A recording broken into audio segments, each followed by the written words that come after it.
Je ne crois pas aux fantômes, mais ce soir-là j'ai sérieusement commencé à douter.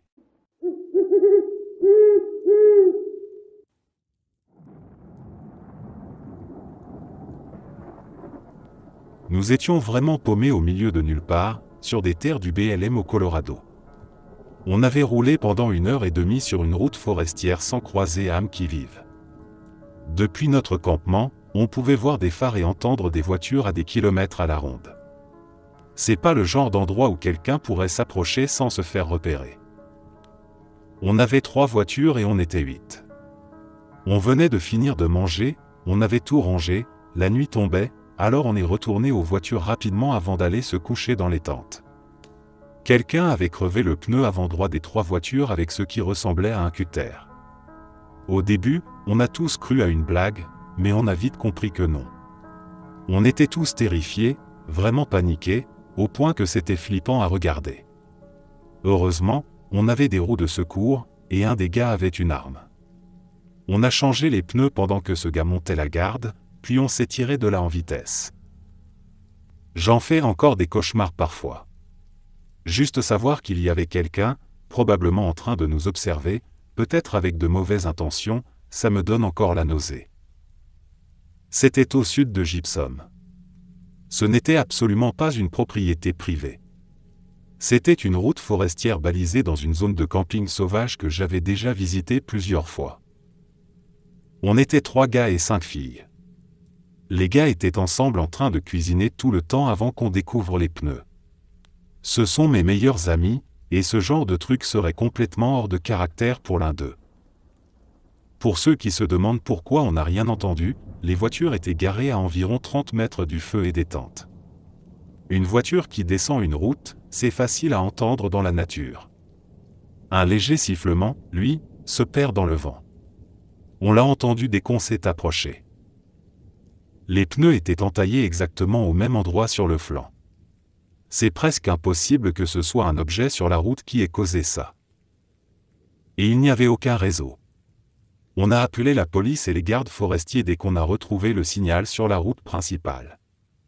On leur a dit exactement où on était, avec les coordonnées, mais ils ne peuvent pas faire grand-chose. Le flic nous a dit qu'on avait bien fait d'être armé et de rester prudent là-bas.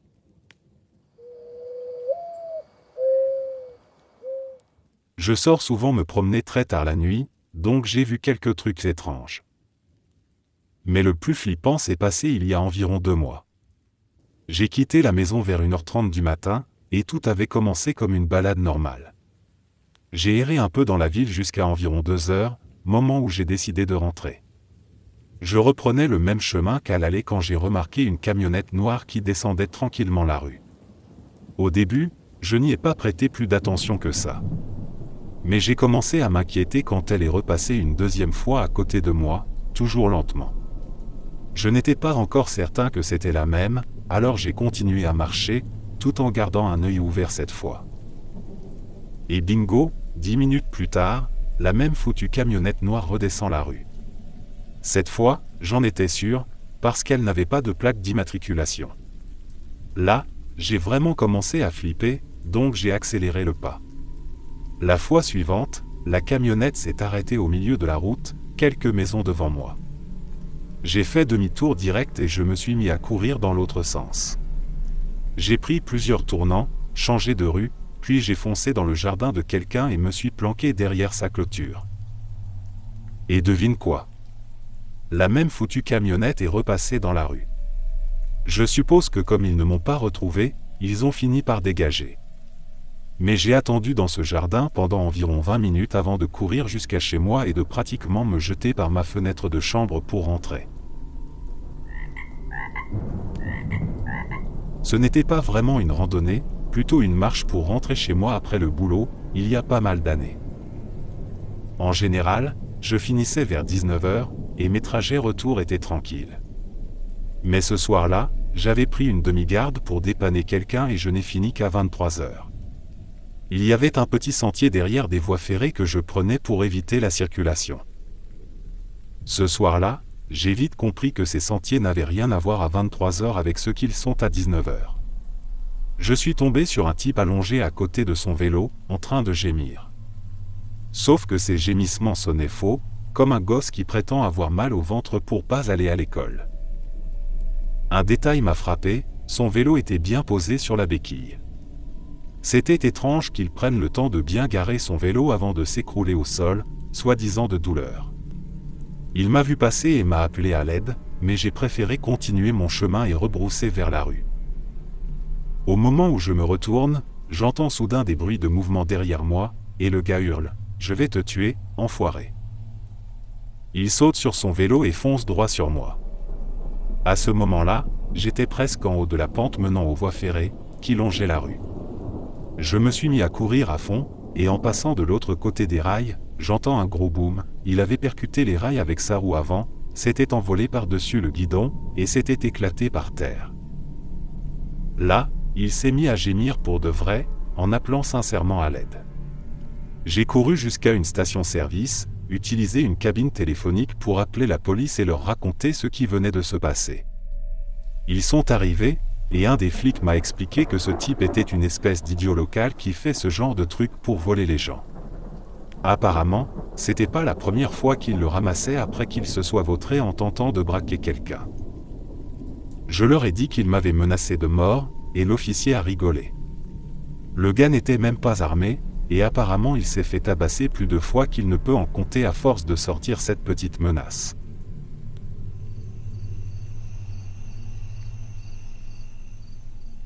Il était environ 1h du matin quand ma chienne a fait sonner sa clochette. À contre-cœur, je me suis levé pour la sortir. Quand elle a besoin de faire pipi en pleine nuit, je ne vais pas bien loin, juste dans le jardin sur le côté de la maison. J'ai pris une lampe torche au cas où elle déciderait de faire caca, pour pouvoir ramasser. Je suis là, à attendre qu'elle fasse ses besoins pendant qu'elle tourne en rond, comme font tous les chiens. Puis, tout à coup, elle se fige et se retourne brusquement, visiblement apeurée. Et là, du coin de l'œil, je vois une fille. Elle est juste là. Immobile. Je ne l'ai pas vue arriver, je ne l'ai pas entendue marcher rien. Elle était simplement plantée là, sans bouger. D'après sa position, elle venait de l'espace entre ma maison et celle de mon voisin. Ce qui est bizarre, parce qu'à l'arrière, nos maisons donnent sur une ceinture verte, un espace naturel. Il devait faire environ 5 degrés Celsius dehors, et cette fille, elle devait avoir une vingtaine d'années, portait juste un t-shirt et un mini-short. Je l'ai regardée et je lui ai dit qu'elle m'avait fait peur. Elle a marmonné quelque chose du genre « Belle nuit, tu fais quoi ?» Moi, avec la laisse à la main, j'ai répondu « Je promène mon chien », elle a enchaîné « Cool, cool, tu saurais comment entrer chez moi. » Je me suis enfermé dehors, en pointant la maison de mon voisin. Sauf que voilà, je suis un bon Américain, je connais mes voisins. Et cette fille-là, ce n'était pas ma voisine, qui est une femme célibataire d'environ 30 ans. Elle est proche de ma femme, donc je la connais bien. Je lui ai donc demandé, en pointant précisément la maison, celle-là. Elle a hoché la tête. Et moi, j'ai répondu, tu n'habites pas là, je connais la personne qui y vit. Elle a juste soufflé d'agacement, puis elle est partie, en direction de mon jardin arrière. Je l'ai suivie et je lui ai demandé, qu'est-ce que tu fais là? Elle s'est alors mise à courir, à sauter par-dessus ma clôture, et pas une petite, non. C'est une clôture pour cerfs, 3 pieds de barrière grillagée, puis des câbles d'acier inoxydable tendus horizontalement. Le genre de truc facile à rater si on ne le connaît pas du tout commun. Et pourtant, elle a sauté ça sans hésiter, puis a disparu dans la ceinture verte. J'ai toujours un couteau de poche sur moi, heureusement. Et j'avais ma chienne, malheureusement complètement inutile dans ce genre de situation. J'ai fait le tour de chez moi et de la maison voisine, j'ai passé ma lampe dans la ceinture verte, rien. Je ne sais pas comment elle a atterri là. Je ne sais pas ce qu'elle cherchait à faire. Je ne sais même pas ce qu'elle voulait vraiment. Mais ce qui est sûr, c'est qu'elle m'a foutu une peur bleue.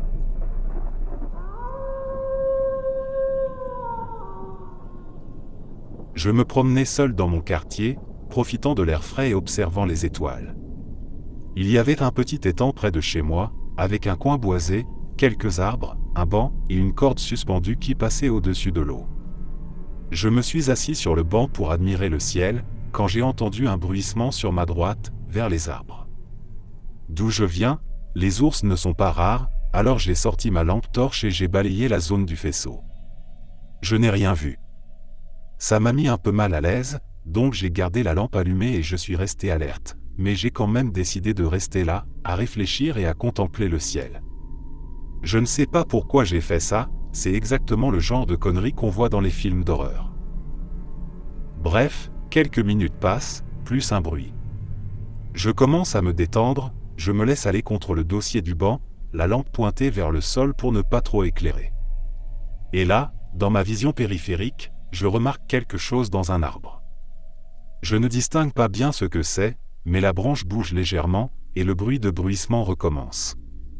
Je me redresse d'un coup, fixe la forme, mais je n'ose pas encore braquer la lumière dessus, au cas où ce serait un gros oiseau ou un animal qu'il ne vaudrait mieux pas déranger.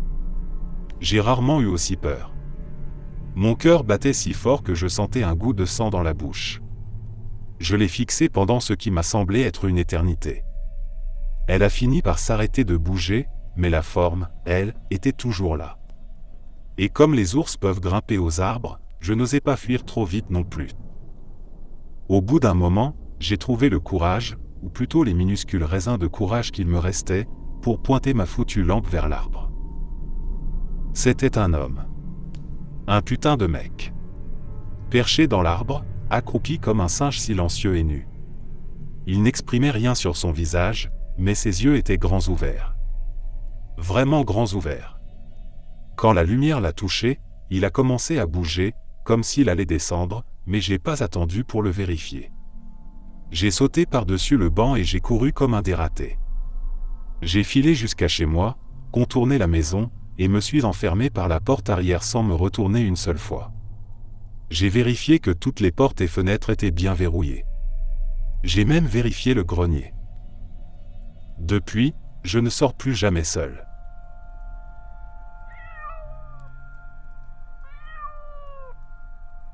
Quand j'étais toute petite, vers 5 ou 6 ans, mon père m'emmenait souvent en pleine nature pour vivre toutes sortes d'aventures, surtout à l'époque où on possédait un petit cottage dans les Highlands écossais.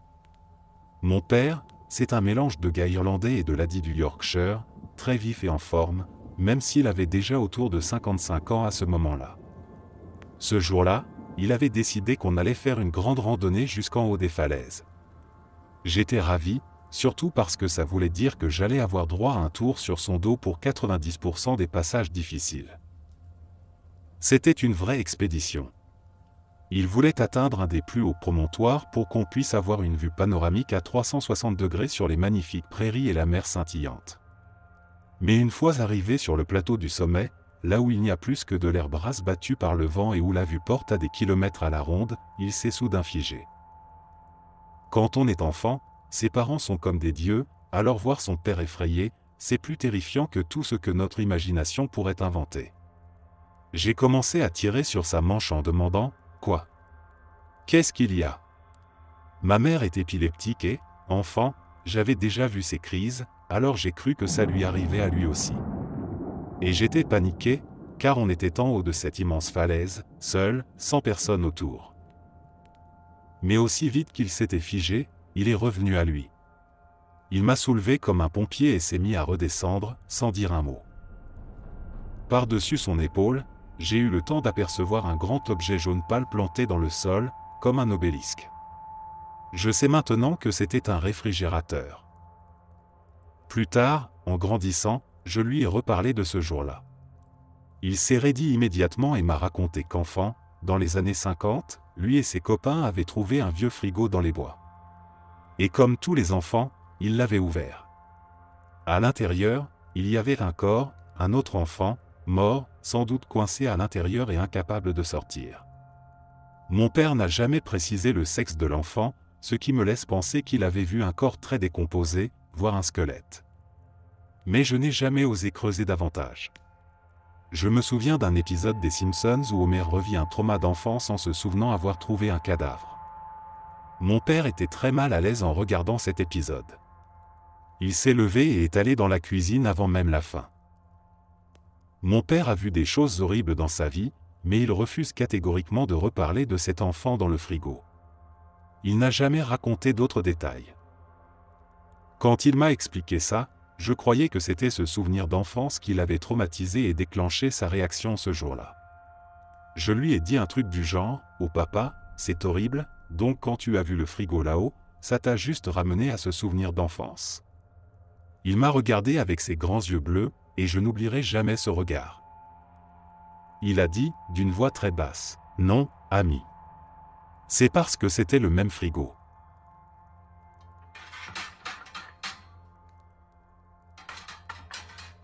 Je passais souvent mes étés à faire du bloc avec mes amis, près d'une grande forêt à environ 1h30 de route de là où je vivais à l'époque. On campait parfois sur place pour économiser du temps et de l'argent. Je crois que c'était la 3e ou 4e fois qu'on campait là-bas. Une nuit, une de mes amies avait laissé tout son équipement d'escalade et son sac à dos juste devant sa tente, du moins, on en était quasiment sûr. Le lendemain matin, on découvre que ses chaussures, quelques vêtements et toute sa magnésie ont disparu. On s'est dit que c'était possible qu'elle les ait simplement égarés, même si on était presque certain qu'ils étaient bien à côté de sa tente. On n'avait pas envie de croire qu'on les avait volés. Bref, on n'a pas trop creusé, on s'est dit, un peu bêtement, qu'elle avait peut-être laissé ses affaires près des rochers et qu'un animal avait été attiré par l'odeur. Je sais, ça paraît idiot, mais à ce moment-là, ça nous semblait logique. 1 an plus tard, on retourne au même endroit. On est assis près des tentes, en train de se détendre après avoir mangé. Il fait nuit noire, seule la zone autour du feu est éclairée. Je m'éloigne un peu, hors de vue, pour aller pisser, et là, je le vois. Un type, allongé sur le ventre, en tenue complète de camouflage type Guy suit, en train de nous observer. Il regardait directement notre campement. Je suis resté figé sur place. Il m'a vu, a compris que je l'avais repéré, et il s'est barré à toute vitesse. Je ne sais pas si ce type était lié à l'événement de l'année précédente, mais depuis, cette histoire nous est tous restée gravée. On n'est jamais retourné là-bas. Et c'est vraiment dommage.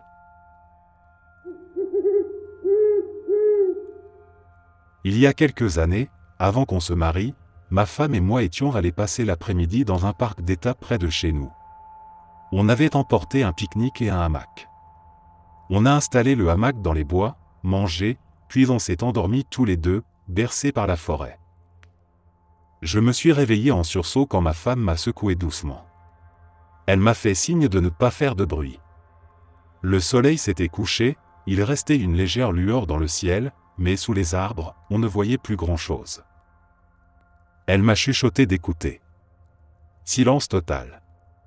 Puis un craquement de branches, quelque part au loin. À nouveau, le silence. On s'est immédiatement tendu. On chuchotait à peine, se demandant si quelqu'un essayait de s'approcher discrètement. Un autre craquement, dans la même direction, mais plus proche cette fois. Puis, de l'autre côté, un froissement bref dans les feuilles mortes. Là, on était carrément terrifiés. On avait chacun un petit couteau de poche sur nous, pas grand-chose, mais c'était mieux que rien. On avait aussi une lampe torche. On a dégainé nos couteaux et on a essayé de deviner si quelque chose là-dehors connaissait notre emplacement exact. On a décidé de ne pas allumer la lumière pour ne pas se faire repérer.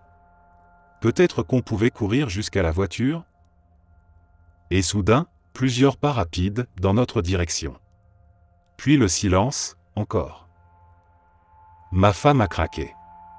Elle a crié « On sait que vous êtes là, bande de connards !» Un long silence pesant. Puis un autre bruit dans les feuilles.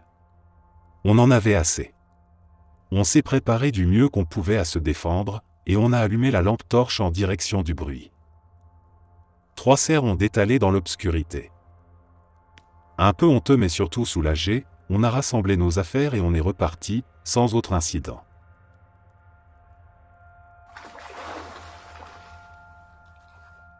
Dans notre ancien quartier, un soir, ma copine et moi étions sortis promener les chiens.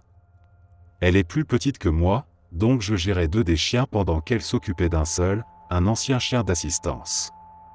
C'était un chien très doux, un peu âgé, et à part piquer la balle aux autres pendant les parties de jeu, il n'avait jamais montré la moindre agressivité. Je marchais un peu en avant, tiré par les deux chiens, mais pas trop loin non plus, peut-être 10 ou 15 mètres devant, juste après un virage. Ce que j'ai appris après coup, c'est qu'elle avait un peu ralenti parce qu'elle avait remarqué un gars qui se comportait bizarrement, comme s'il surveillait une maison ou repérait les lieux. Quand il l'a vu, il lui a dit bonsoir, et elle a répondu poliment, lui demandant comment il allait. Mais avant qu'il puisse répondre, le chien qu'elle tenait a commencé à grogner. Elle s'est excusée, en disant que c'était un chien de garde. Et là, le type l'a regardée et a dit « Eh bien, ce soir, il fait bien son boulot. » Elle a eu un sale pressentiment et s'est dépêchée de me rejoindre. À partir de ce soir-là, on a été beaucoup plus prudents pendant nos balades nocturnes.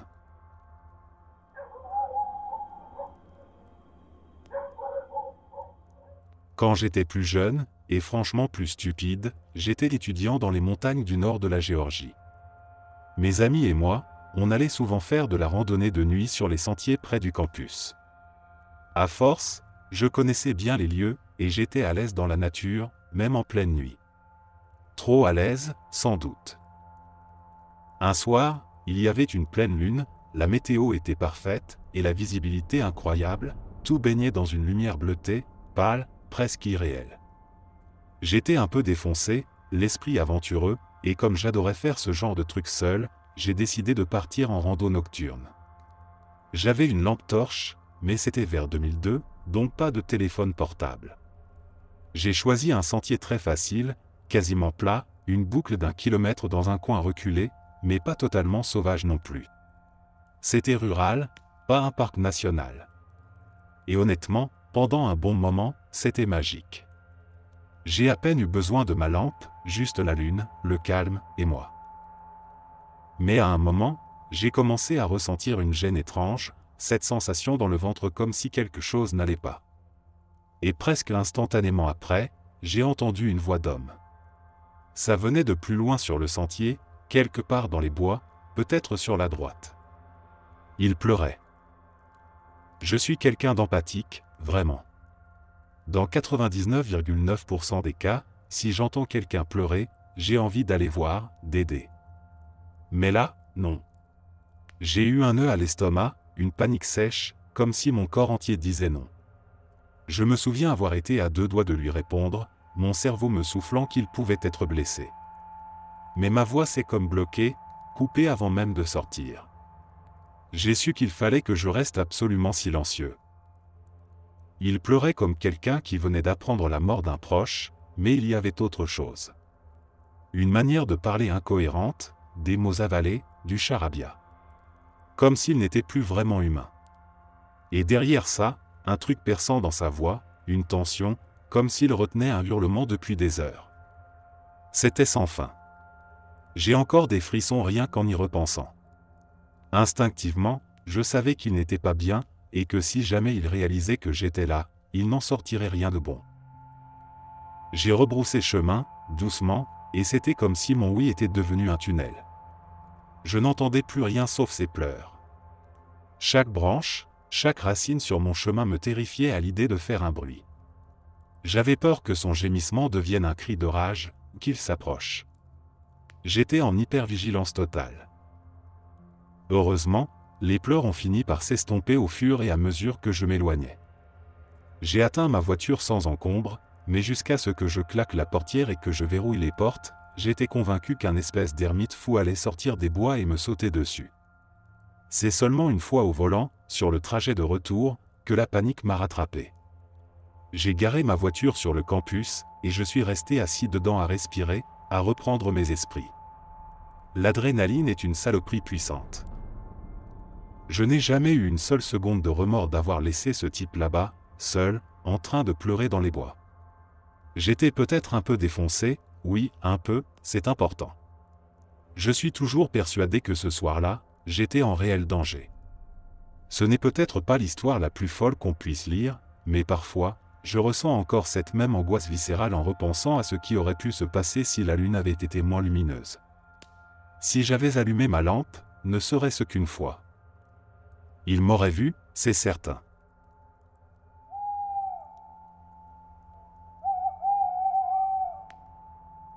J'avais un groupe d'amis avec qui on jouait souvent à Manin dans un parc local, la nuit. Pour faire simple, c'est une sorte de cache-cache géant, version tag, 3 personnes commencent ça et tous les autres vont se planquer dans le parc. Quand quelqu'un est trouvé et touché, il rejoint les ça, jusqu'à ce qu'il ne reste plus qu'un à 3 survivants, puis on recommence. On jouait souvent jusqu'au petit matin. Un soir, je faisais partie des ça avec mon pote et son petit frère. On se dirigeait vers le centre du parc, là où il y avait pas mal de bons endroits pour se cacher. Il y a un long escalier qui monte une grosse colline vers un pavillon et un champ. On descendait lentement les marches, à peu près à mi-chemin, quand on aperçoit 2 silhouettes tout en bas. Pensant que c'était des potes à nous, on crie « Eh, c'est qui ?» Mais au lieu de la réponse habituelle, crier son nom puis s'enfuir en courant pour éviter d'être touché, on entend une voix inconnue répliquer « Vous êtes qui bande con ?» Au début, on rigole un peu et on se met à courir vers eux comme d'habitude, pensant encore que c'est un jeu. Mais là, on se rend compte qu'eux aussi courent vers nous. Et vite. On n'hésite pas une seule seconde. Demi-tour. On remonte les escaliers en sprintant, le cœur battant à fond, poils dressés sur la nuque. Arrivé en haut de la colline, on s'arrête, essoufflé, et je me retourne, les 2 types sont là. Juste derrière nous. À moins de 3 mètres. Ce qui n'a aucun sens vu la distance qu'on avait au départ. Là, c'est la panique totale. On reprend notre course, direction le sentier qui fait le tour du parc, menant à une route où habite un de nos amis, un de nos points de rendez-vous entre les parties. Il y a environ 3 km à courir, et on donne tout. À chaque détour, on jette un œil derrière, ils sont toujours là, toujours à suivre. On est épuisé, mais on tient bon jusqu'à la rue. On se retourne une dernière fois, plus personne. Les 2 types ont disparu. On retrouve tous nos potes sur l'allée de la maison, affalés dans les chaises de jardin. Apparemment, ils avaient décidé de nous faire une blague, pendant qu'on les cherchait dans le parc, eux étaient déjà rentrés et nous attendaient là, morts de rire. On leur raconte ce qu'il vient de se passer, certains rigolent, d'autres sont flippés et parlent d'aller fouiller le parc, mais au final, on n'a jamais su qui étaient ces 2 mecs. Tout ce que je sais, c'est qu'ils étaient anormalement rapides. Et qu'ils foutaient sérieusement les jetons.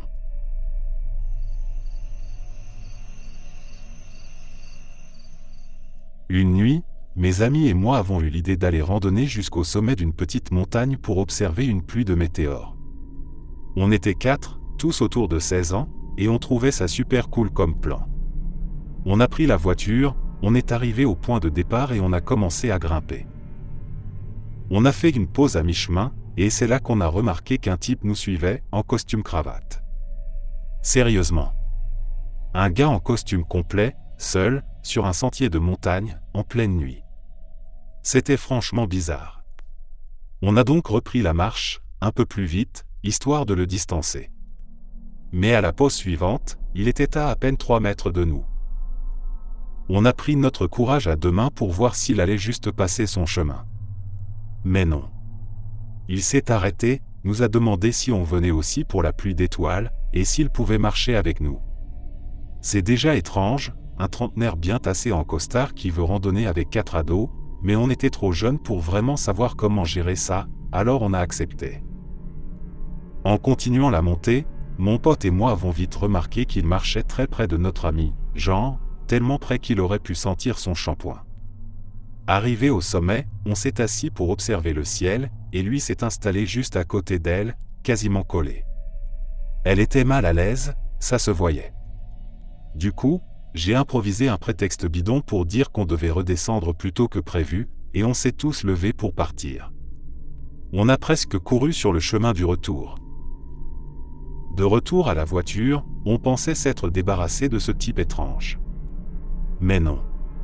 Alors qu'on s'installait tous dans la voiture, l'un de mes potes a levé la tête et l'a vu, le gars était en train de courir à fond dans notre direction, avec un gros bâton à la main. Heureusement, on était déjà dans la voiture, donc on a démarré immédiatement et on a quitté les lieux, le cœur battant à 100 à l'heure. Sur le coup, on s'est dit que c'était probablement un type défoncé à je ne sais quoi. Sauf que 2 jours plus tard, on reçoit tous un texto avec un lien vers un article de presse, un homme avait étranglé sa femme et, plus tard dans la même nuit, tué une autre jeune fille sur un sentier de randonnée. C'était lui. Le même gars, au même endroit. On n'a jamais raconté ça à nos parents. Et on n'a jamais remis les pieds là-bas. Il y a quelques années, alors que j'étais encore au lycée, des amis et moi avons fait une randonnée de nuit dans les Rocheuses, juste derrière notre petite ville. On avait prévu de camper là-haut et il commençait à faire sombre quand on a trouvé un endroit parfait pour s'arrêter, une petite clairière nichée dans un bosquet, bien à l'abri du vent et des éléments. On s'est installé pour la nuit, on a allumé un feu, dîné, puis on a passé plusieurs heures à discuter tranquillement. Et d'un coup, sans prévenir, l'un de mes potes se jette vers le feu et l'éteint avec notre réserve d'eau d'urgence. Plongé d'un coup dans l'obscurité totale. Évidemment, on l'a tous mal pris, parce qu'il n'y avait aucune raison de faire ça, ou du moins, c'est ce qu'on croyait. Mais il nous fait taire aussitôt, et là on comprend qu'il est complètement terrifié. Il est figé, incapable de parler normalement. C'est un de ces moments où on voit quelqu'un pétrifié de peur, et ça vous glace le sang. On arrive à lui faire cracher quelques mots, et il nous dit de regarder vers la crête, plus haut, là où on pensait initialement camper. C'était assez loin, donc difficile à voir clairement au début. Mais une fois qu'on a repéré ce qu'il voulait nous montrer, je peux vous dire que je ne l'oublierai jamais. Là-haut, il y avait un grand feu, pas juste un feu de camp, mais un vrai brasier, comme un bûcher. Et autour de ce feu, plusieurs silhouettes tournaient en rond. Elles étaient humaines, mais pas tout à fait.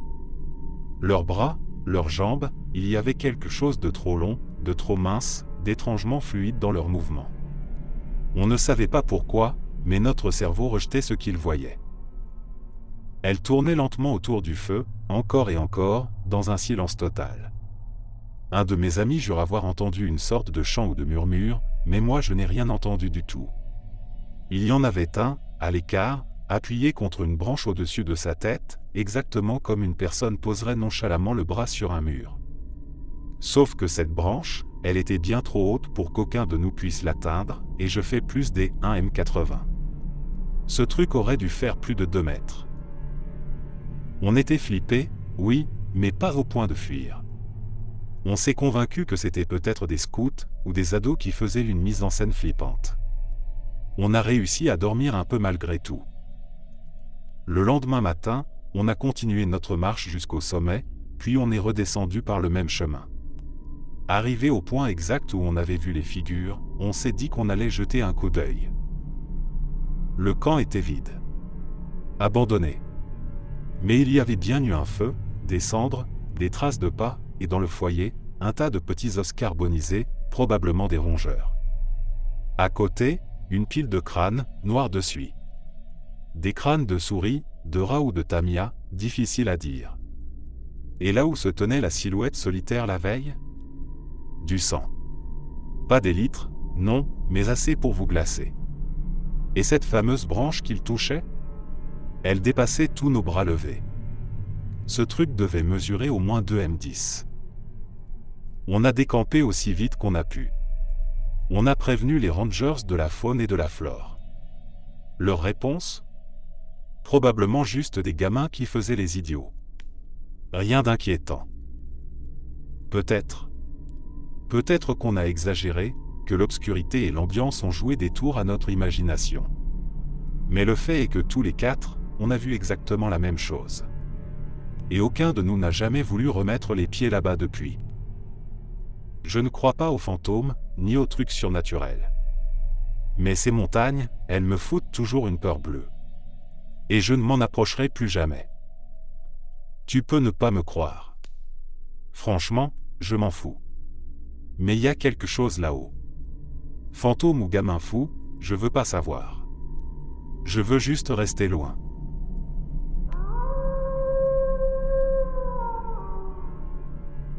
Il y a quelques années, des amis et moi avions prévu un feu de camp au bord d'un lac, tard le soir, avec une bonne quantité d'alcool.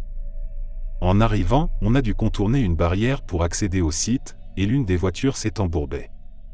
Pendant qu'on essayait de la décoincer, j'ai regardé autour de moi et plaisanté, on est clairement au début d'un film d'horreur. Tout le monde a ri.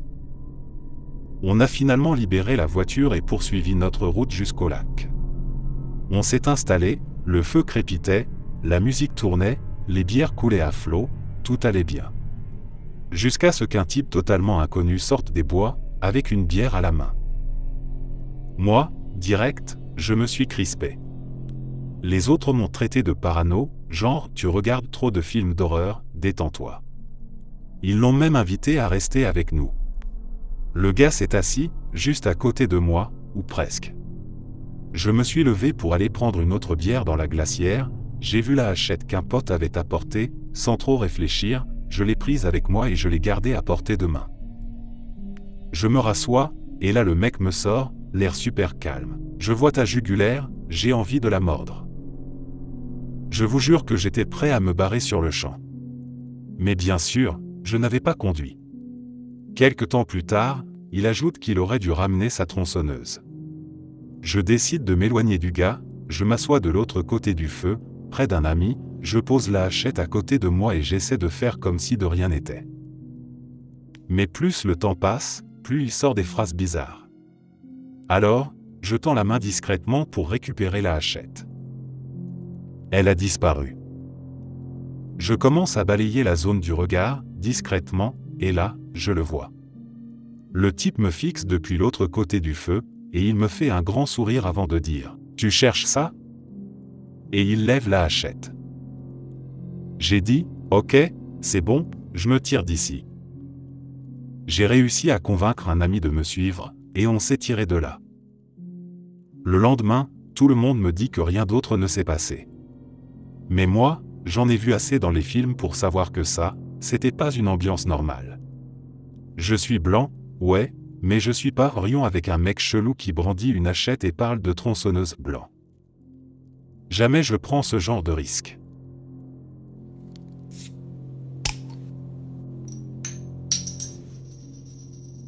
Quand j'avais 14 ou 15 ans, j'ai passé un semestre dans une sorte d'internat d'éducation en plein air dans les Alpes victoriennes, en Australie.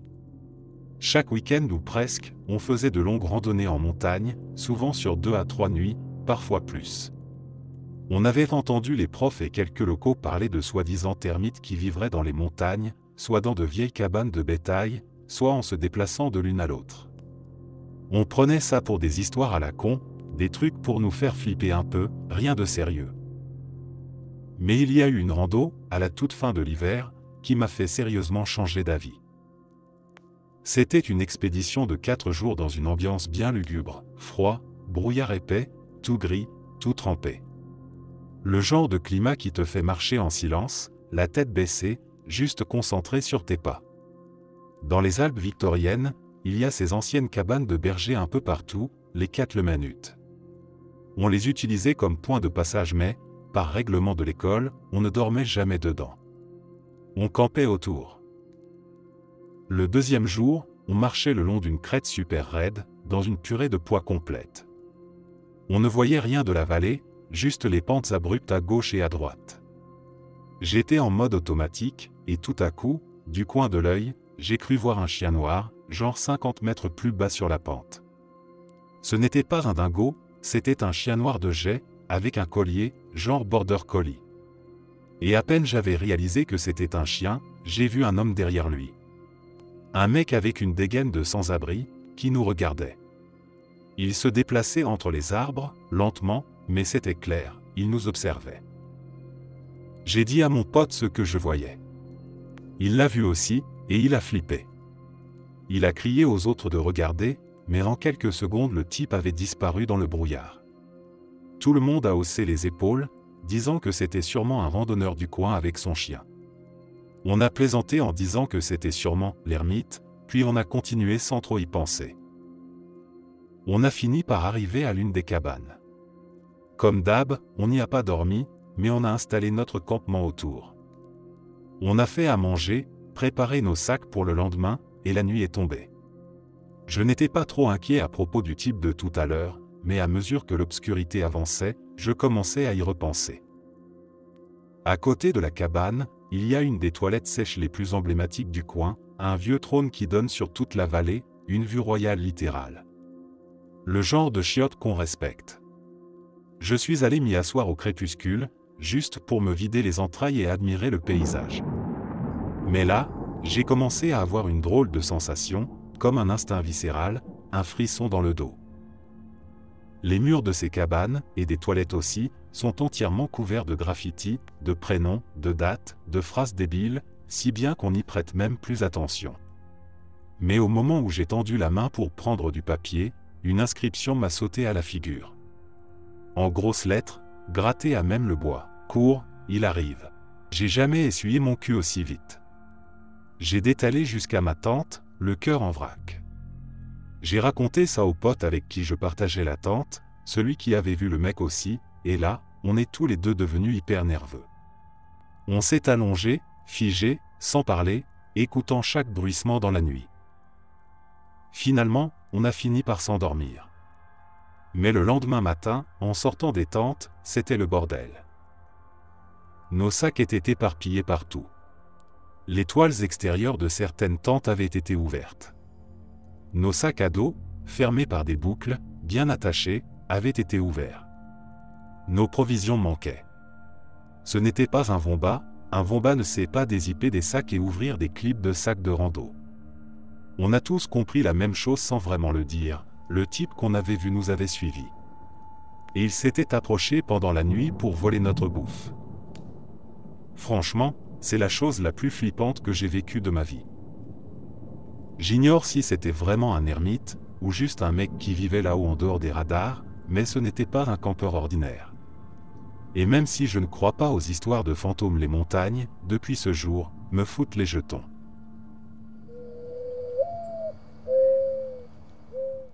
Je promenais mon chien pour une petite sortie pipi. C'était une chienne que j'avais recueillie, très craintive, du genre terrifiée par tout, donc rien que la faire sortir, c'était déjà un défi. Il était environ 4 heures du matin, elle couinait doucement, alors j'ai enfilé mes chaussures et je l'ai emmenée dehors. C'était une nuit chaude, normale pour un mois de juillet dans le Missouri. Je descends la rue depuis mon immeuble quand je remarque une silhouette immobile sous un lampadaire, figée. Je me suis dit que c'était sans doute un gars matinal qui partait courir. Je continue à marcher. Et là, la silhouette commence à bouger, mais pas à marcher, ni à courir. À sautiller. Littéralement. Comme un gosse qui joue à la marelle. Un adulte. Sautillant. Je me suis arrêté net en mode, qu'est-ce que c'est que ce délire? À ce moment-là, ma chienne, qui n'avait jamais émis un son depuis que je l'avais adoptée, se met à grogner, derrière mes jambes. Un grondement profond, rauque. Je l'avais jamais entendu faire ça. J'ai fait demi-tour immédiatement, remonté vers mon immeuble, le cœur qui battait fort. Je jette un œil derrière moi. Le type est maintenant à l'entrée de la résidence. Il est habillé tout en noir, des pieds à la tête, et il sourit. Un sourire énorme, déformé, qui va d'une oreille à l'autre. Je suis passé en mode « qu'est-ce que c'est que cette merde ?» et j'ai continué à avancer dans l'allée, gardant toujours un œil sur lui. Il est resté là quelques secondes, puis s'est retourné et a disparu dans l'obscurité, comme s'il s'était fondu dans la nuit. Le lendemain, je suis allé voir ma proprio pour lui raconter ce que j'avais vu. Elle m'a dit, très calmement, qu'ils avaient déjà reçu plusieurs signalements d'un gars qui traînait autour du complexe en pleine nuit, en sautillant. Mais que chaque fois que la police arrivait, il s'était déjà volatilisé. Depuis, je ne sors plus promener mon chien à 4 heures du matin.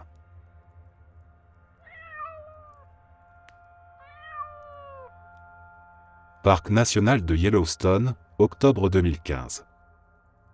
Je suis un photographe amateur un peu obsessionnel, et ce matin-là, vers 4 heures, je me trouvais seul dans la région de Firehole Basin. Mon objectif, capturer une photo en pose longue d'un geyser en éruption, avec la Voie lactée s'étirant dans le ciel étoilé au-dessus. Bon, la photo a été un échec, quand un geyser entre en éruption, il projette tellement de vapeur que toute cette belle vision cosmique devient une flaque floue de brume blanche. Mais bref. J'avais garé ma voiture puis marché un moment jusqu'au geyser que j'avais repéré. Une fois sur place, j'ai installé mon trépied, réglé mes paramètres, et j'ai attendu que la Terre explose devant moi. La nuit était d'une clarté absolue, glaciale et parfaitement silencieuse. Petit à petit, mes oreilles se sont adaptées. J'entendais le murmure discret de la source du Firehole River derrière moi, le vent dans les arbres, les feuilles qui glissaient sur le sol. Devant, le grondement sourd et le sifflement de la pression qui montait sous la croûte terrestre. Un hibou ululait quelque part, et, plus loin dans la vallée du Midway, les loups hurlaient sous les étoiles. Mes yeux aussi s'adaptaient. La Voie lactée, vaste rivière de lumière, traversait le ciel de part en part. Des millions d'étoiles, froides et nettes. Orion flottait au-dessus de mon épaule droite, et Vénus brillait au ras de l'horizon avec une intensité presque douloureuse. Puis, soudain, derrière moi, des pas lourds rapides. Quelque chose fonçait droit sur moi. Un ours? Bigfoot? Une créature infernale surgit des entrailles brûlantes du geyser pour punir l'intrus? Je ne savais pas. Mais c'était proche. Très proche. Et j'étais figé, incapable de bouger, persuadé que j'allais y passer. Le bison m'a littéralement frôlé en passant. Un énorme mâle. Une montagne de muscles, de fourrure et de cornes, surgit des ténèbres. De la vapeur s'échappait de ses naseaux dans l'air glacial. Il s'est approché, a contourné mon trépied comme si c'était une pierre, s'est arrêté à une dizaine de pas, et a pissé. Longuement. Bruyamment. Un jet fumant dans la nuit. Puis il a grogné et est reparti dans l'obscurité comme si de rien n'était. Et moi, je suis resté là, tremblant, à me demander comment j'allais réussir à prendre la photo si le geyser explosait avant que mes mains arrêtent de trembler.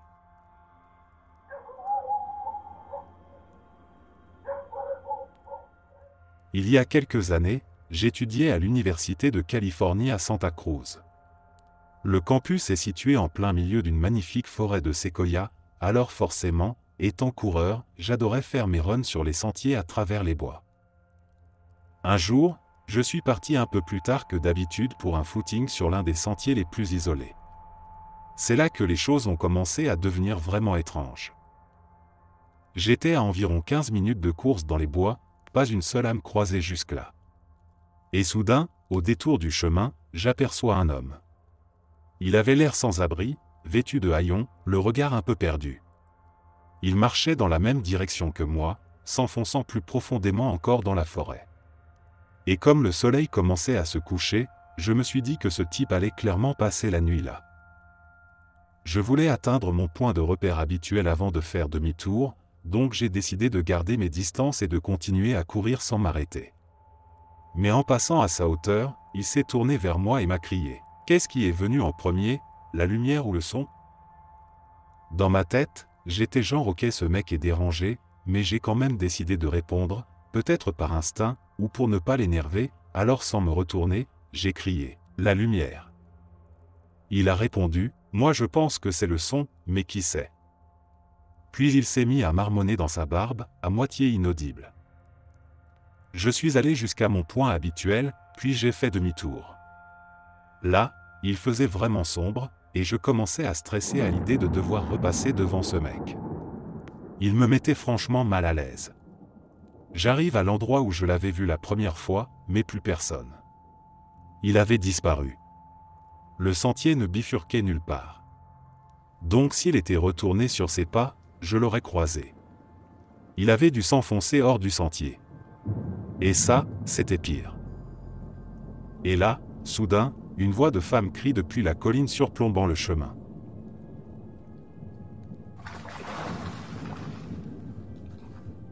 Ma copine et moi avions conduit sur une vieille route de terre qui longeait un lac d'un côté et des montagnes de l'autre.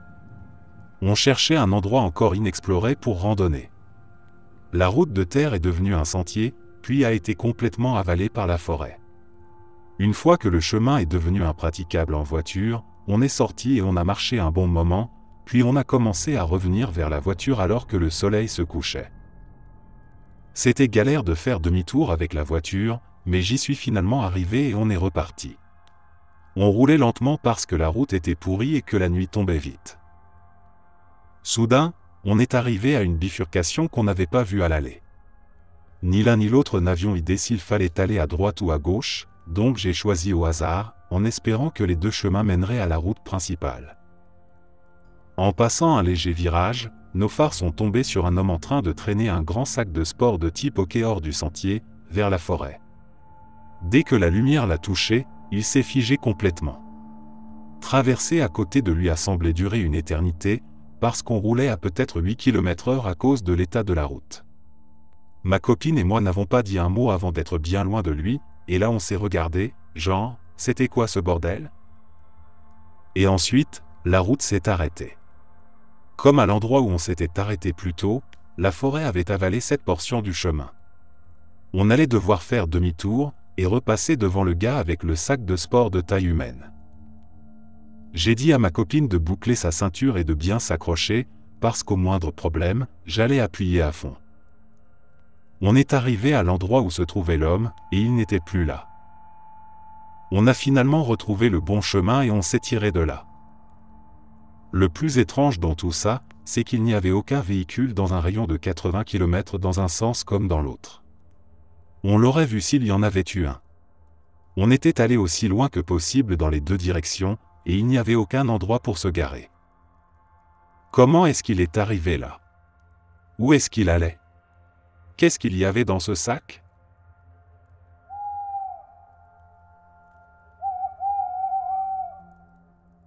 J'étais en camping avec un groupe, et une partie d'entre eux était partis faire une petite balade nocturne. Au bout d'un moment, mon pote et moi on s'ennuie, donc on décide d'aller les chercher. Le terrain, c'était principalement des collines herbeuses, assez dégagées avec très peu d'arbres, donc on se disait que ce serait facile de les retrouver. C'était d'un silence presque irréel, à part quelques ululements de chouettes ou des coyotes au loin. Du coup, on parlait à voix basse, tout tranquille. La lune brillait bien ce soir-là, alors on n'avait même pas pris de lampe. Bref, au bout d'un moment, j'aperçois ce que je crois être quelqu'un debout sous un arbre, sur la crête d'une colline. Je grimpe en premier. Je l'appelle doucement, pas de réponse. Je recommence, toujours rien. Un peu agacé, je continue d'avancer. Mais en m'approchant, je commence à sentir que quelque chose cloche. Cette personne que je voyais, elle a les bras levés au-dessus de la tête, et il y a quelque chose de pas normal dans sa silhouette. Les proportions ne vont pas. Mais tout ça, je le capte sans vraiment en prendre conscience. C'est seulement quand je suis assez près que je vois. Ce n'est pas une personne. C'est un putain de coyote écorché, suspendu par les pattes à l'arbre comme un totem ou un épouvantail. J'ai littéralement basculé en arrière sous le choc. Plus tard, on a appris que la femme qui possédait le terrain détestait les coyotes qui s'en prenaient à son bétail. C'était son œuvre. Et ce n'est pas tout, en pleine nuit, elle nous a réveillés avec une rafale de coups de feu, genre 20 tirs des AR-15 à la chaîne. On s'est tous levés en sursaut. Quelqu'un du coin nous a juste dit « Ah, elle a dû tomber sur toute une meute. Rendormez-vous. » Ambiance.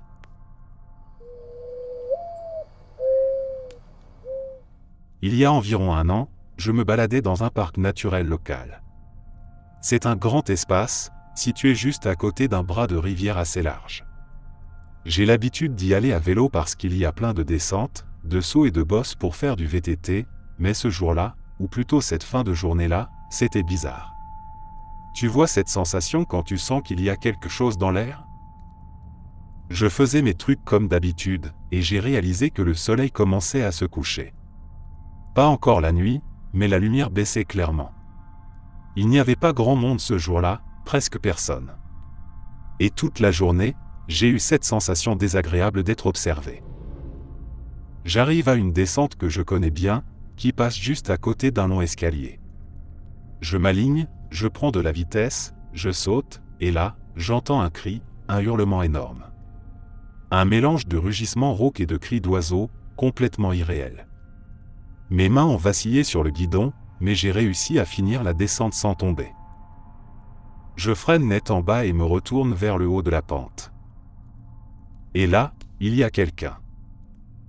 Une silhouette humaine, juste, debout, là-haut.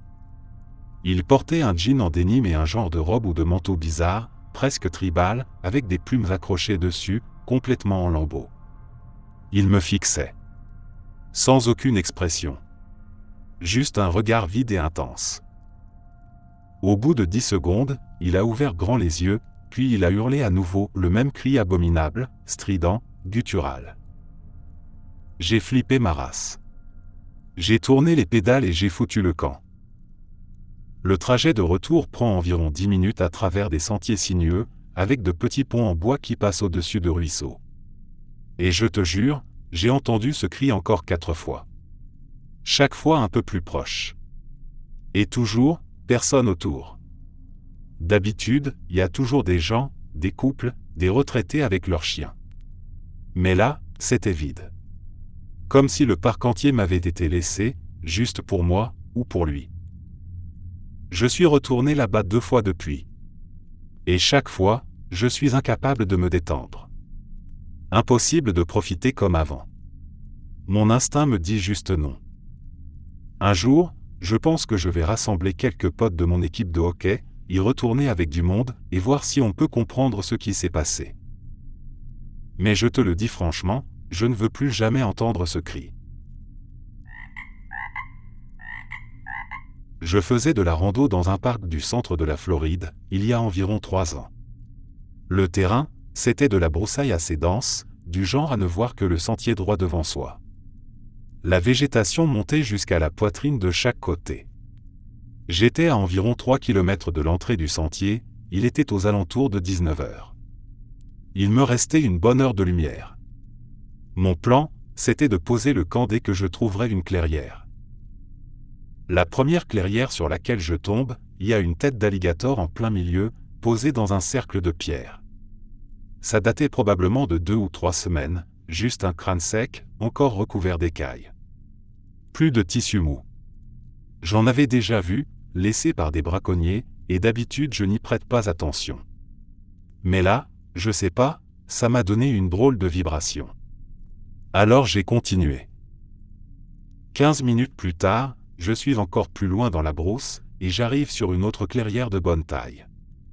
Cette fois, ce sont des petits oiseaux morts, attachés à des bouts de bois, suspendus en cercle comme un mobile au-dessus d'un berceau. 7 ou 8 oiseaux. Environ 1,20 m de diamètre. Ça semblait là depuis un bon moment. Ça ne sentait plus rien, mais c'était assez glauque pour me faire reprendre la route sans traîner. Jamais 203, non ? Eh ben non. 20 minutes plus tard, après avoir pris des sentiers secondaires pour m'éloigner de la piste principale, j'espérais, éviter d'autres dispositifs, je tombe sur quelque chose de frais. Une tête de cerf plantée sur un bâton. Autour de la base, 4 cercles de bâtons disposés au sol. Il y avait du sang éclaboussé tout autour. Les mouches étaient encore dessus. L'odeur était infecte. J'ai pas vu le corps. Et franchement, j'ai pas cherché. J'ai juste fait demi-tour. Il faisait nuit quand je suis revenu à mon camion. Le lendemain matin, j'ai appelé Fish et Game, parce que l'alligator et le cerf avaient clairement été tués hors saison. J'ai décrit ce que j'avais vu, et apparemment, je n'étais pas le premier à signaler des sortes d'effigies animales dans ce parc-là. Je n'y suis jamais retourné. Mais j'avoue que je me demande combien des hôtels, comme ça, sont encore cachés dans ces bois.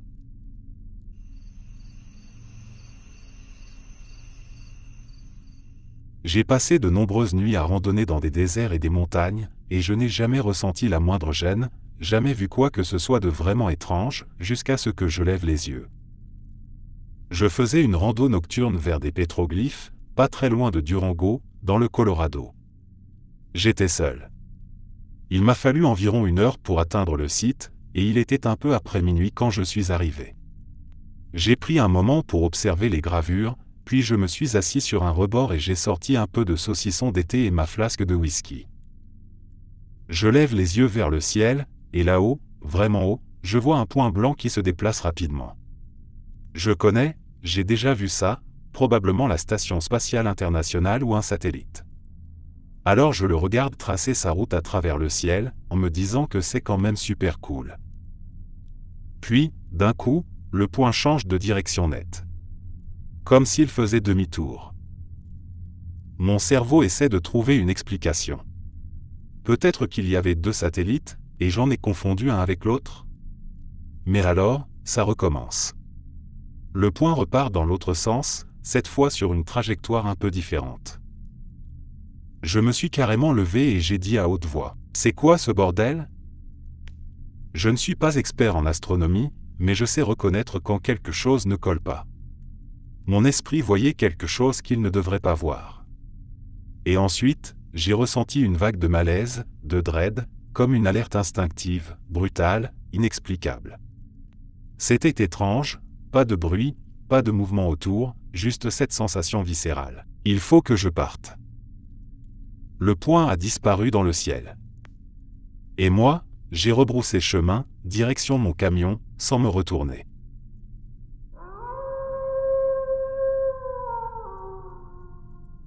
Une nuit, vers 3 heures du matin, je rentrais chez moi en voiture depuis chez un ami qui habitait en dehors de la ville. La route à 4 voies que je prenais est normalement très fréquentée en journée, mais à cette heure-là, elle était complètement vide. En approchant d'un tronçon bordé de bois de chaque côté, avec un pont qui passait au-dessus, j'ai aperçu une silhouette au milieu de la route. Je me suis mis à ralentir. Plus je m'approchais, plus je distinguais ce que c'était, une femme. Cheveux emmêlés, vêtements en lambeaux. Elle faisait face à ma voiture, debout, en plein centre de la voie. Et elle avait quelque chose dans la bouche. Quand je suis arrivé à bonne distance, j'ai vu que ce n'était pas un petit objet. Elle avait une bonne poignée de brindilles et de petites branches coincées entre les dents, qui ressortaient des 2 côtés de sa bouche. Elle serrait la mâchoire dessus, les yeux exorbités, fixant droit ma voiture qui approchait.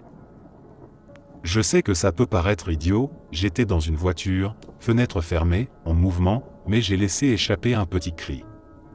La vision était tellement dérangeante, et j'étais arrivé sur elle beaucoup trop vite pour m'y préparer. Le pire, c'est que lorsque j'ai changé de voie pour l'éviter, elle s'est mise à bouger dans la même direction, rapidement, comme si elle essayait volontairement de se jeter sous ma voiture. J'ai dû faire une embardée de plusieurs voies pour la contourner largement, j'ai continué sans m'arrêter, le cœur battant à fond. Et quand je suis arrivé chez moi, le court trajet à pied dans le noir jusqu'à mon appartement m'a paru interminable. Je crois que, même aujourd'hui, c'est l'image la plus glaçante que j'ai jamais vue.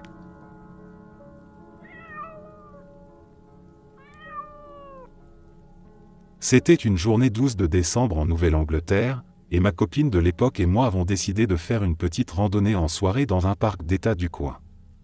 Le sentier était facile et menait à une vieille tour en pierre. On avait pris un peu d'herbe avec nous, et on est resté un bon moment au sommet à profiter de la vue, à discuter et fumer un peu, jusqu'à ce que la nuit commence à tomber. La tour donne directement sur le sentier qui y mène, et pendant qu'on était encore là-haut, on a vu un homme qui montait tranquillement vers nous. Il était habillé tout en noir, avançant d'un pas calme.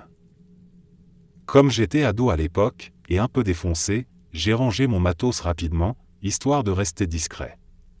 On a décidé de redescendre la tour et de commencer notre chemin de retour, puisqu'il commençait à faire sombre. Mais à mesure qu'on descendait les 3 ou 4 niveaux de la tour, on s'est rendu compte qu'on ne voyait plus l'homme. La tour est grande, mais ouverte, avec plein de fenêtres. Alors je me suis un peu attardé, curieux, pour voir où il était passé. Rien. Aucun signe de lui, ni dans la tour, ni sur le sentier autour. Pourtant, depuis la tour on voit assez loin dans toutes les directions. S'il était reparti, on l'aurait vu. Mais il avait disparu, sans laisser de traces. Ça m'a un peu troublé, mais comme j'étais encore un peu stone, j'ai pas trop cherché à comprendre. On est retourné à la voiture comme si de rien n'était. Mais le plus étrange, c'est que quelques mois plus tard, j'ai appris que mon expérience n'était pas unique. À l'époque, j'étais très intéressé par le paranormal, et en faisant des recherches sur les légendes locales en ligne, je suis tombé sur des histoires à propos du parc et d'un homme vêtu de noir. Selon les témoignages, on le voit monter vers la tour peu avant la tombée de la nuit. Et certaines personnes disent que si on le regarde assez longtemps, il disparaît. Quand j'ai lu ça, j'en ai eu des frissons partout. Je suis juste content de ne pas avoir pensé à un fantôme sur le moment. Je crois que j'aurais vraiment paniqué.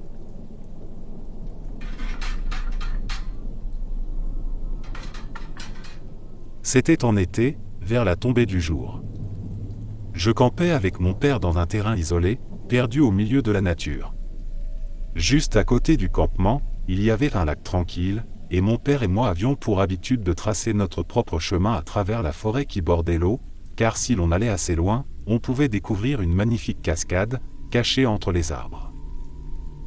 Mais cette fois-là, plusieurs choses étranges se sont produites pendant la randonnée. D'abord, nous sommes tombés sur un tas de branches et de broussailles entassées, un de ces fameux « kills » laissés après des travaux forestiers. Ce n'était pas si inhabituel, sauf qu'au sommet de ce tas reposait une toute petite chaussure d'enfant, posée là comme si quelqu'un l'avait intentionnellement mise en évidence. Un peu plus loin, nous sommes arrivés dans une petite clairière. Mon père a dit qu'il avait besoin de se soulager, alors il s'est tourné vers un côté du dégagement pendant que je regardais de l'autre côté. Et puis, aussi clairement que si l'enfant avait été à quelques mètres de nous, nous avons tous les deux entendu une voix enfantine dire « Je suis ici ». Mon père s'est retourné, pensant que c'était moi qui avais parlé. Mais quand il a compris que je n'avais rien dit, il a immédiatement changé d'attitude. Nous avons fouillé la clairière et les alentours pendant plus de 30 minutes, appelant, cherchant un signe, mais nous n'avons trouvé personne. Aucun bruit de pas, aucun mouvement, aucun objet abandonné à part cette chaussure qu'on avait vue plus tôt. Troublés par l'événement, nous avons renoncé à atteindre la cascade et avons pris le chemin du retour vers le camp. Mais à peine avions-nous quitté la clairière que nous avons commencé à entendre des bruits qui ne venaient clairement pas de nous, des brindilles qui se cassaient net sous des pas, des buissons qui frémissaient comme si quelque chose ou quelqu'un s'y déplaçait juste à côté. Ce n'était pas un animal, ou du moins pas un animal ordinaire. Le bruit nous suivait, ralentissant quand nous ralentissions, accélérant quand nous accélérions. Jamais trop proche, jamais assez loin pour qu'on l'oublie. Nous n'avons plus jamais campé là-bas depuis ce jour-là. Mon père n'aime pas en parler, et moi non plus. Mais parfois, quand la nuit tombe et que le vent fait craquer les branches, j'y repense, et je me demande encore ce que nous avons vraiment entendu dans cette clairière. Quand ma compagne, aujourd'hui ma femme, et moi avons commencé à sortir ensemble, nous avions cette habitude de faire de longues promenades tard le soir, juste après que je sorte du travail, vers 23 heures. Notre petite ville ne dormait jamais vraiment, mais à cette heure-là, elle devenait paisible, presque figée. On marchait partout, dans les ruelles calmes, au bord des routes de campagne, parfois même dans le cimetière. Mais notre endroit préféré restait un grand champ dégagé, loin des lumières, où le ciel semblait s'ouvrir complètement et les étoiles paraissaient à portée de main. Un soir, on s'était installé dans l'herbe pour observer une pluie d'étoiles filantes. L'air était frais, le silence était presque parfait, à part quelques grillons. Puis d'un coup, des bruits forts ont surgi de la lisière des arbres. Ça grognait, ça frottait, des branches craquaient, comme si quelque chose de massif s'agitait juste à quelques mètres. On s'est figé, l'un contre l'autre. Il n'y avait nulle part où aller, rien pour se cacher. On a eu ce moment de panique silencieuse où le cerveau cherche une issue qui n'existe pas. C'est alors qu'un grand cerf est sorti des ombres. Il n'était pas calme. Il paraissait tendu, presque furieux. Il nous a fixés, immobiles, ses bois semblant attraper la lumière des étoiles. Pendant quelques secondes, il ne se passait rien, et pourtant, on sentait le sol vibrer. J'étais sûr qu'il allait charger. Mais sans prévenir, il a simplement tourné la tête et s'est éloigné lentement, disparaissant dans l'obscurité comme s'il n'avait jamais été là. On est resté là sans bouger, littéralement sans respirer, incapable de parler. Même une fois rentré chez nous, on n'a pas vraiment su quoi dire. Il nous a fallu quelques jours avant de retourner dans ce champ. Et même après ça, pendant un bon moment, chaque bruissement dans les herbes hautes suffisait à nous faire frissonner.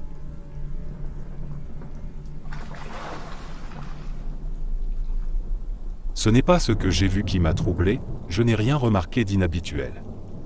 Le sentier paraissait parfaitement normal, calme, baigné dans la lumière filtrée des arbres. Pourtant, mon chien s'est figé à un certain endroit, et tout a changé. Il s'est mis à grogner, les poils dressés sur son dos. Puis il a aboyé violemment vers les fourrés, comme s'il voyait quelque chose que moi je ne pouvais pas percevoir. L'instant d'après, il reculait, tremblant, venant se coller à mes jambes, la queue entre les pattes. Puis il recommençait à aboyer, à montrer les dents, avant de se cacher à nouveau derrière moi. C'était comme s'il hésitait entre défendre et fuir, tiraillé par une peur qu'il ne comprenait pas. Ce manège a duré moins d'1 minute, mais elle m'a semblé interminable. L'air autour de nous était devenu lourd, oppressant, sans qu'aucun bruit ne justifie cette tension. Je n'ai rien vu, rien entendu. Pourtant, j'ai senti ce malaise profond qui ne s'explique pas. Et j'ai su qu'on ne devait pas rester là. Je n'ai pas cherché à comprendre. J'ai attrapé la laisse, tiré doucement sur mon chien et nous sommes repartis d'un pas rapide sans nous retourner. Lui non plus ne voulait plus rester. Depuis ce jour-là, on ne repasse plus par cette partie du sentier. Même maintenant, il ralentit quand on s'en approche, baisse les oreilles, et me jette un regard qui me suffit à comprendre. Il y avait quelque chose, même si moi je ne l'ai jamais vu.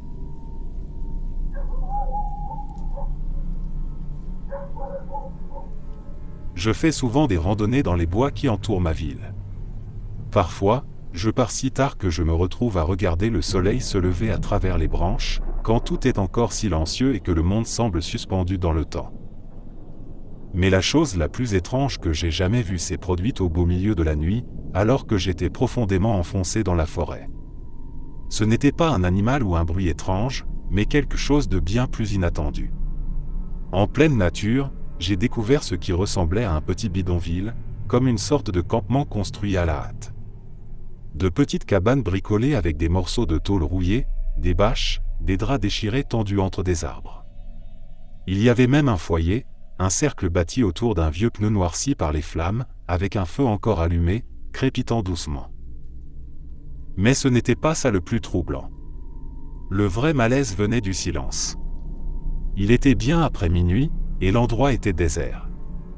Totalement vide. Pas un souffle, pas une voix, pas le moindre signe de vie.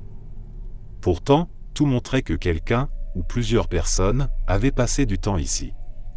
Le feu n'avait pas été allumé par accident. Il était entretenu. Et tout autour, dans les cabanes, il y avait des objets éparpillés, des vêtements usés, des couvertures, une vieille radio, des chaussures rangées à l'entrée de certaines huttes, comme si les occupants allaient revenir d'un moment à l'autre. Mais ils ne sont jamais revenus. Je suis resté là quelques minutes, figé. Il n'y avait aucun bruit, ni même un souffle de vent.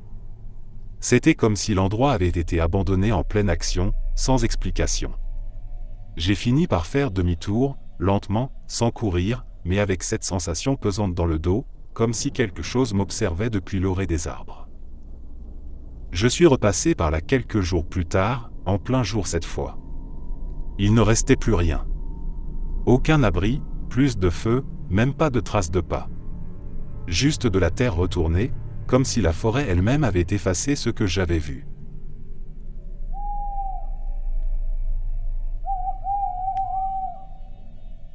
D'habitude, c'est ce que j'entends qui me dérange le plus. Pas ce que je vois. Des branches épaisses qui se brisent à quelques mètres seulement, toujours juste hors de portée du faisceau de ma lampe frontale. Des craquements nets, isolés, qui ne ressemblent pas au bruit naturel du vent ou des animaux habituels. Et puis, parfois, au beau milieu de la nuit, je me réveille sans raison apparente, le cœur battant. J'entends des pas, des froissements de feuilles, des choses qui bougent doucement autour de la tente. Mais je suis trop épuisé, ou trop figé par une peur sourde, pour sortir voir ce que c'est. Et je me convainc que ce n'est rien. Ce n'est probablement rien. Mais une fois, ce n'est pas ce que j'ai entendu qui m'a marqué. C'est ce que j'ai trouvé. Je revenais à mon SUV après une randonnée nocturne avec des amis. Il était très tard, la montagne était silencieuse, à peine animée par quelques grillons. Le véhicule était garé près d'un sentier, non loin d'une immense base militaire en altitude. Rien de bien inquiétant, en théorie. Mais quand on est arrivé, on s'est tous figés. Le véhicule était couvert de traces. Pas des empreintes ordinaires. Des marques étranges, comme des mains, des pieds ou peut-être même des pattes, mais déformées, trop larges. Certaines traînaient légèrement dans la poussière du pare-brise ou sur les portières, comme si quelque chose s'était appuyé ou s'était frotté lentement contre la carrosserie. Elles n'étaient pas nettes, pas assez précises pour dire si c'était humain ou animal, mais assez détaillées pour comprendre que ce n'était ni l'un ni l'autre, ou alors pas dans des proportions normales. Sur le moment, on a tous eu cette même pensée, c'est une blague. Peut-être des militaires en poste, venus s'amuser un peu en nous faisant peur. Peut-être même une mise en scène bien préparée. Mais il n'y avait aucune trace de pas dans le sol du retour, aucune caméra, aucun indice de passage. Et surtout, ce qui nous a le plus glacé, c'est le soin. C'était trop bien fait. Trop silencieux. Trop calculé. Ce n'était pas un animal. Aucun d'entre nous n'a pu dire ce qu'on voyait exactement. Et même aujourd'hui, on évite de repasser par là la nuit. Parce que parfois, la peur ne vient pas de ce qu'on comprend. Elle vient de ce qu'on n'arrive pas à expliquer.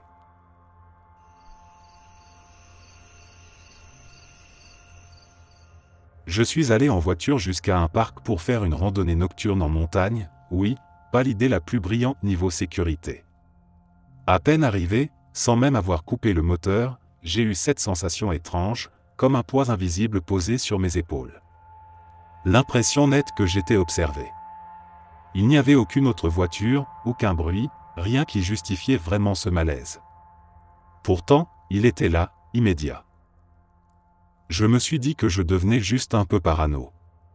La nuit, les ombres ont tendance à jouer avec l'imagination.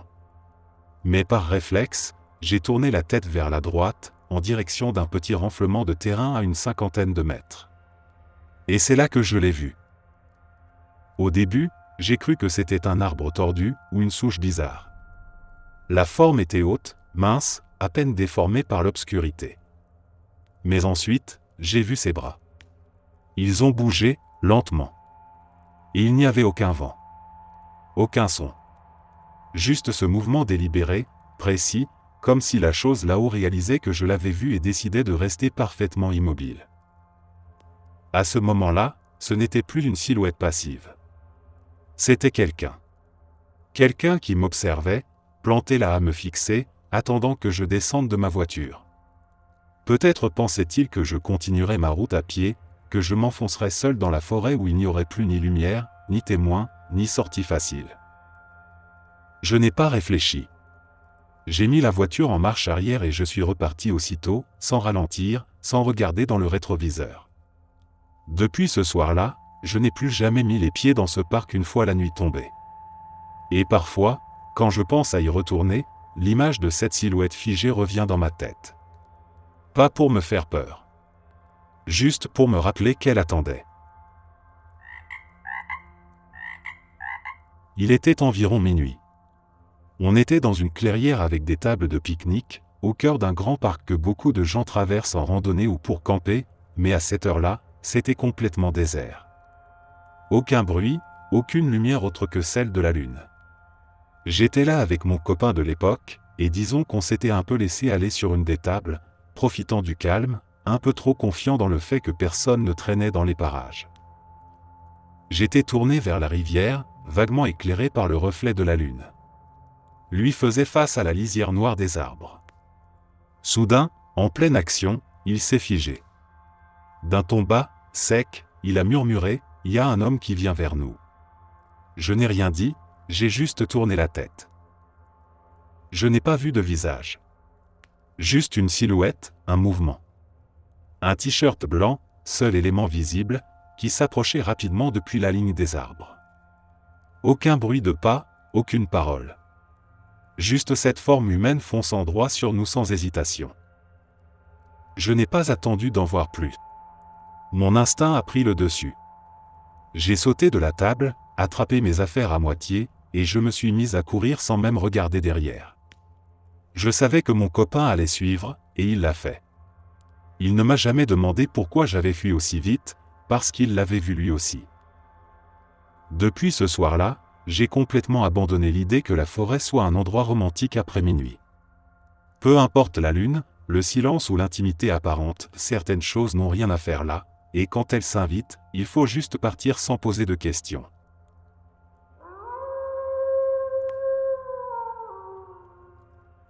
Je marche souvent la nuit dans ma région rurale.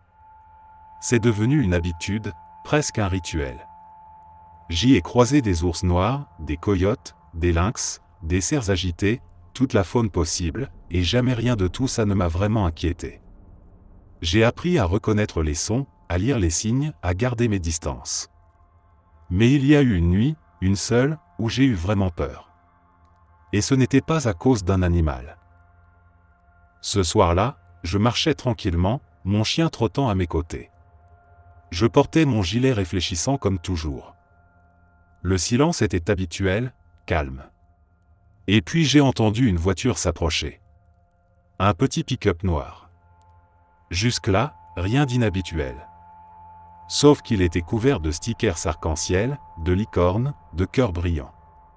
Et il passait à plein volume une chanson bubblegum pop, quelque chose de joyeux, trop joyeux, presque agressivement joyeux dans la nuit noire.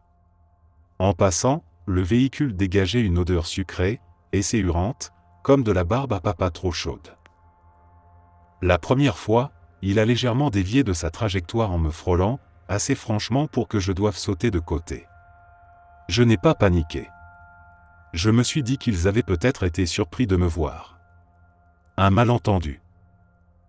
Mais à peine quelques minutes plus tard, je vois les phares revenir. Même camion. Cette fois, il fonçait directement vers moi. J'ai attrapé mon chien, l'ai soulevé, et je me suis jeté dans un fossé juste à temps. Et là, j'ai entendu un rire. Aigu. De petite fille. Mais ce n'était pas innocent.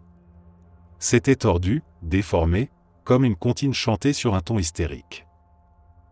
Je suis resté immobile, couvert de feuilles et de terre, le cœur battant à m'en faire mal. Et ils sont revenus. Une troisième fois. Le pick-up roulait au pas, les lumières balayant les bords de la route, les haut-parleurs diffusant toujours cette musique pop bonbon. Et encore ce rire. Pas un rire humain. Quelque chose qui imitait un rire d'enfant sans en saisir la nuance. Je m'étais caché dans les buissons d'un voisin, replié sur moi-même, mon chien blotti contre moi. Le camion a ralenti juste devant ma cachette. Il s'est arrêté un instant. Puis, lentement, il est reparti. Toujours la même musique. Toujours cette odeur de sucrerie industrielle. J'ai attendu de longues minutes avant de bouger. Et quand je suis enfin rentré chez moi, je n'ai rien dit à personne. Qui me croirait? C'est facile de faire face à des prédateurs. On connaît leurs instincts, on sait comment réagir. Mais ça n'avait rien de naturel. Et je n'ai plus jamais fait cette route-là de nuit.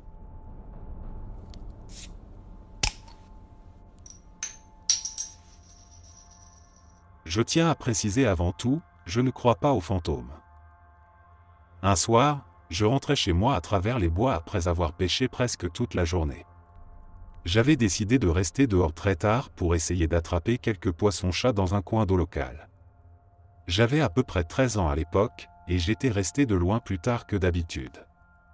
Normalement, je prenais un sentier pour rentrer, mais cette fois, j'ai décidé de couper à travers des broussailles épaisses pour aller directement chez mes grands-parents, afin d'appeler ma mère. Je savais qu'elle serait probablement en train de paniquer un peu, même si ça m'arrivait de rester dehors plus tard de temps en temps. Sur mon chemin, il y avait un cimetière abandonné. Je ne me souviens plus exactement de son histoire, mais je savais qu'il était là. J'étais déjà passé devant sans jamais trop m'en approcher. Il était complètement envahi par la végétation. Je savais que si je longeais le bord du cimetière, j'allais finir par retomber sur la route et donc être presque arrivé. Il faisait déjà assez frais pour un soir de printemps, mais dans ma tête d'ado, je me souviens avoir juré qu'il faisait de plus en plus froid.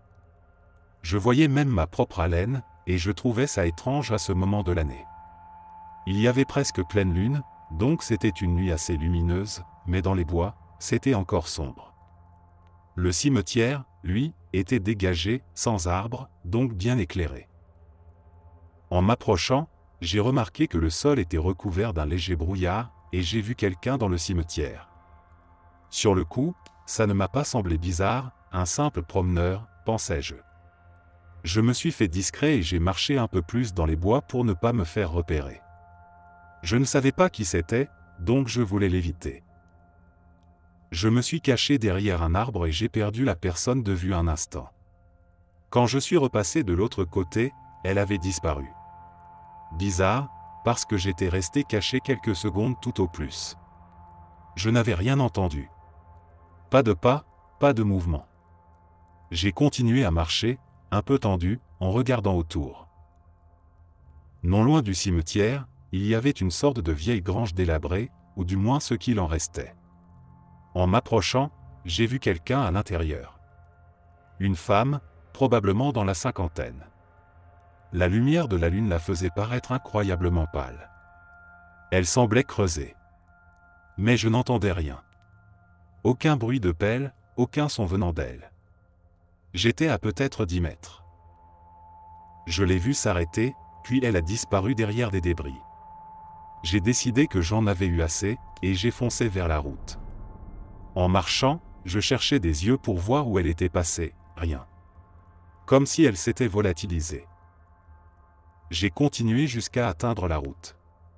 Elle était recouverte de brouillard, petite route de campagne, avec des champs d'un côté, la forêt de l'autre. Et là, en marchant, elle apparaissait parfois derrière moi, parfois devant moi. J'ai commencé à me cacher, à jouer une sorte de jeu de cache-cache terrifié.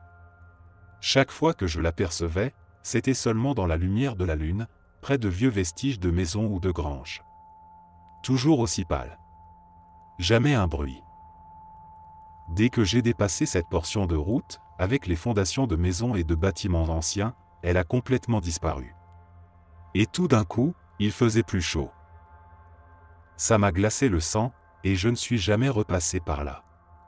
Je ne sais pas qui c'était, ni ce que j'ai vu.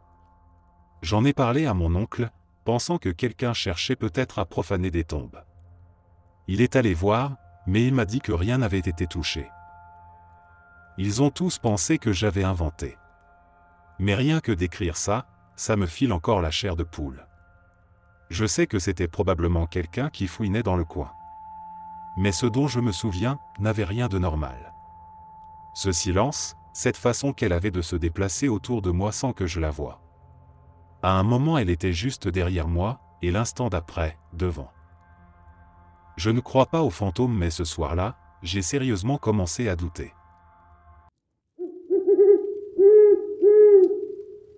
Merci d'être resté jusqu'à la fin. N'oubliez pas d'aimer la vidéo, de vous abonner et de partager vos propres histoires en commentaire. On se retrouve demain à la même heure devant ce feu.